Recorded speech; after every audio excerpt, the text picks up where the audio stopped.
let's explore today the relationship that the Torah would like the Jews to have with Hashem, as opposed to with Moshe and Aaron, or leaders like Moshe and Aaron. We're in Parshas Bshalach, where the Jews are introduced to the Midbar, a place and a time when there isn't the normal flow of food and other necessities of life, and we are expected to somehow learn to deal with this. Let's take a look at these psukim from Perek Tez Zayin. Vayileinu kol hadas b'nei Yisrael al Moshe v'al Aaron b'midbar. The pasuk here describes the Jewish nation as kol hadas b'nei Yisrael, and it describes their location as b'midbar. Now, of course, we know they're in the midbar, so this would seem to be superfluous. And kol hadas b'nei Yisrael would seem to be very inclusive. In these psukim, as we highlight, there are a number of ways of describing the Jewish people, or at least sections of the Jewish people. This Kol Hadas B'nai Yisrael is not without significance. Kol Hadas, the whole congregation, the whole group of the B'nai Yisrael. Let's come back to that soon. Meantime, let's go to Pasuk Gimel. Vayemeru Aleihem B'nai Yisrael. The B'nai Yisrael said to them. That must be referring to Moshe and Aaron. The B'nai Yisrael said to Moshe and Aaron, Miyitein Musenu biad Hashem be'eretz Mitzrayim. If only we had died in the hand of Hashem in Eretz Mitzrayim. V'shiftenu al sir habasar, when we used to sit next to the pot of meat.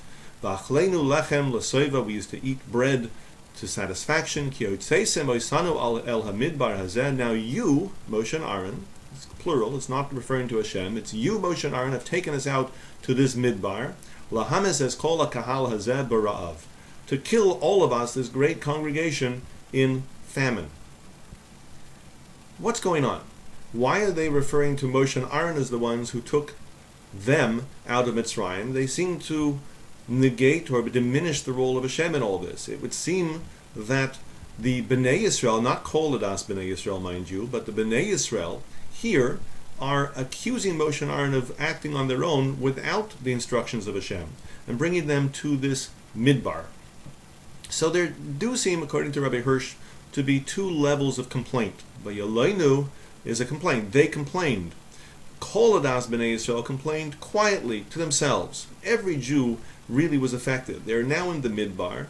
They're in a place where there isn't the expectation of the basic necessities of life. They could starve to death. They could die of thirst. Their children could die before them.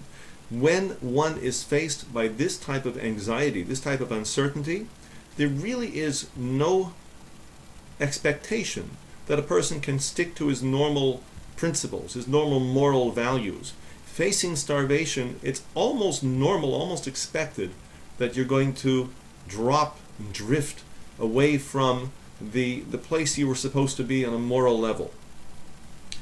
Hashem brought them to this midbar for just this demonstration, to show how fragile is the veneer of civilization.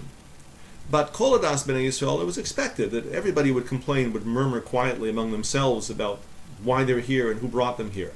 However, in Pasuk Gimel, as we just read, Vayemer Aleim B'nai Yisrael, it doesn't say Kol Hadas B'nai Yisrael, it specifically says only B'nai Yisrael. Some Jews actually complained verbally and vocally to Moshe and Aaron directly, accusing them of having brought them out of Mitzrayim to certain death on their own, without having consulted with Hashem perhaps, or with going in the face of what Hashem had told them, which God would possibly have brought a whole nation of people out just to die in the midbar.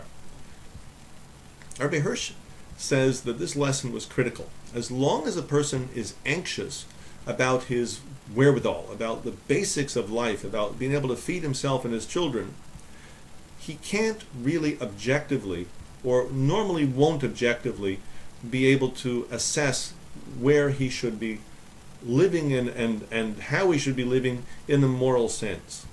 As long as you think that your fate, your financial fate, your basic health and welfare is in your hands, there's no end to the corners you might cut or the pressures to which you might succumb. It doesn't make a difference if you have a lot of money even. It doesn't make a difference if you have a fridge full of food.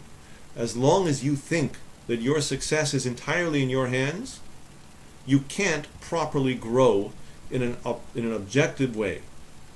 You have to first accept that your fate ultimately is in Hashem's hands.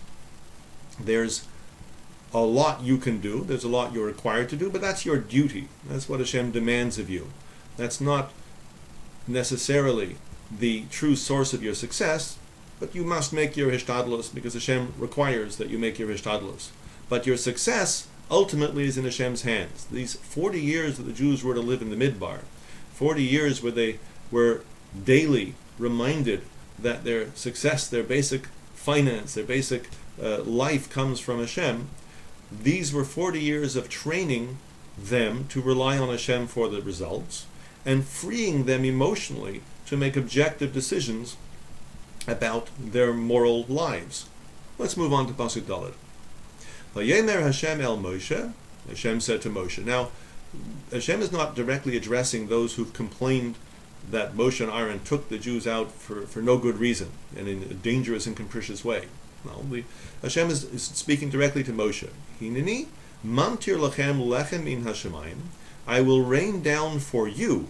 Quite possibly, Rabbi Hirsch says that for you, plural, is referring to Moshe and Aaron. For your benefit, I will rain down lechem min hashemayim, bread from the shemayim. V'yatza'am v'laktu devar yoim v'yoimai. The people will go out and collect this bread, this man, each day for their needs, and no more. They're only to collect for their needs of that day, and not for any other day, not for the future. Laman anasnu, I should say, laman anasnu hayelech v'soyrasi imlay. In order to test them, that I should test them, will they follow my path or will they not? If they are free of the anxiety of providing a basic parnasa, but they recognize, they are free because they recognize that it comes from Hashem, success comes from Hashem, then they will be in a position emotionally to learn the lessons of the Torah, to absorb and to grow through the lessons of the Torah, and that will be the true test of whether they are the nation that can become the Am HaTorah. Pasuk Hey. V'haya b'yom hashishi.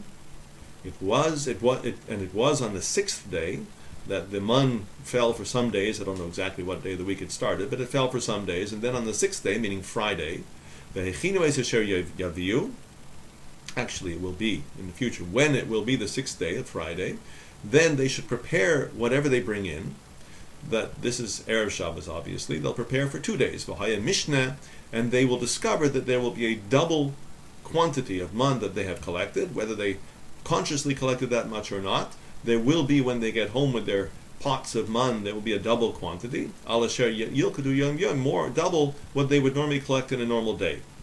And that obviously is an introduction to the halachas of Shabbos, but that's not the subject directly of our parsha. Pasuk Vav. Vayemer Moshe v'Aaron el kol b'nei Yisrael. Now, Moshe and Aaron spoke to kol b'nei Yisrael. Rabbi Hirsch points out that there's no question that Hashem told them to say these things, but there's also no need for the Torah to tell us, to record for us that Hashem told Moshe and Aaron, and then Moshe and Aaron told b'nei Yisrael. It's implicit. So Hashem told Moshe and Aaron to say the following, and they said the following.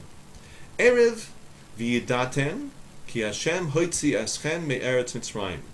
This evening you will know that Hashem brought you out of Mitzrayim. What's going to happen this evening? The slav. Thousands and thousands of fat quail, these fat and apparently delicious birds, are going to fly into the camp and hover at chest level for anybody to just walk out and grab them and slaughter them, probably, and cook them and eat them. They're coming this evening, and because of that, you will know ki Hashem hotzi eschem me'eretz Mitzrayim, that Hashem took you out of Mitzrayim. How will you know? Well, this is a direct response to your complaints. Your complaints, the vocal complaints of those individual Jews who were more chutzpahdik about it, the complaint was that it can't be that Moshe and Aaron are behind, that Hashem is behind all this. It must be Moshe and Aaron made this whole journey up on their own. But the fact that these birds are clearly miraculously going to appear, and in direct answer to their requests, to their questions, and their complaints, will obviously prove that it wasn't Moshe and Aaron who's doing all this. It's Hashem not only who's bringing this miracle of the quail, of the slav, but obviously it's Hashem who is using this as a stamp of approval on everything that's come before that. on the whole Yetzias Mitzrayim with the Makos and everything else. So, that will make you know, it'll give you the clear answer to the first question you've had. And that is, who said it was really Hashem who told us to leave? I said. Hashem will say through the Slav. Pasuk Zayin. Uvoiker, then in the morning, then you'll see the glory of Hashem. You'll see an intimation of Hashem's greatness. Kaved is weight. That is, it's evidence of the mass or the weight of an object. Kavod is glory. That is, visual evidence of the greatness of something, in this particular case of Hashem. What comes in the morning will be far greater than the quail, than a slav. It will be a clear intimation of Hashem's glory. That he heard your complaints. Hashem heard your complaints. Not only is he behind this whole mission, but he heard your complaints, al Hashem, against Hashem.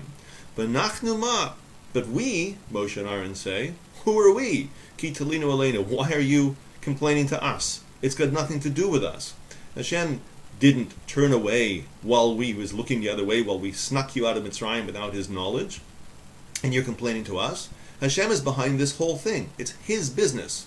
And nachnu ma, why are you complaining to us? Ki salinu aleinu, that you're complaining against us. Why? But then the interesting repetition in Pasuk Ches, and this is the key to the whole thing according to Rabbi Hirsch. Vayomer Moshe b'seis Hashem lochem be'erev basar. That is, Moshe now says, when Hashem will give you this evening meat, le'echol, to eat, v'lechem b'boker l'soiva, and in the morning he will give you bread to satisfy yourselves. B'shemoya Hashem es tulunei seichem. That is, again, he repeats, the pasuk repeats, because Hashem heard your complaints.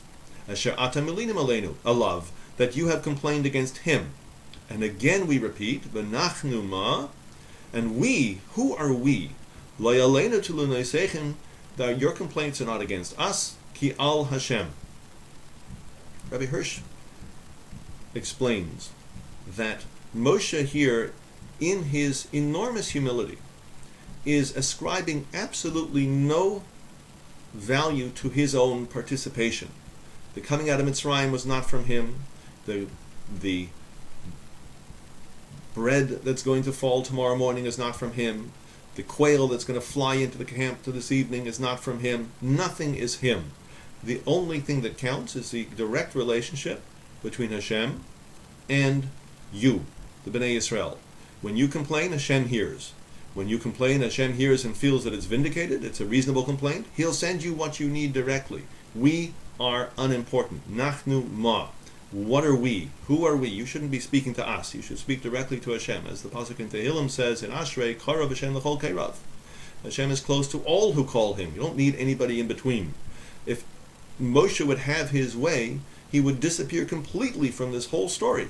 He doesn't see himself as important. Now, that may be, it's not excessive humility. Moshe was not excessive in any way, but it may be a humility that can be seen from different perspectives, or a perspective of his role which might be not exactly the way we look at him. He may be more than he makes himself out to be.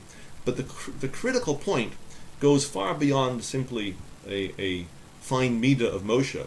The critical point is that we have direct relationships with Hashem.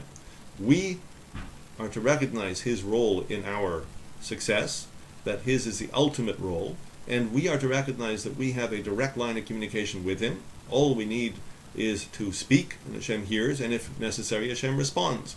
That is the crucial lesson of these psukim, according to Rabbi Hirsch, and that is what we set out to discuss today.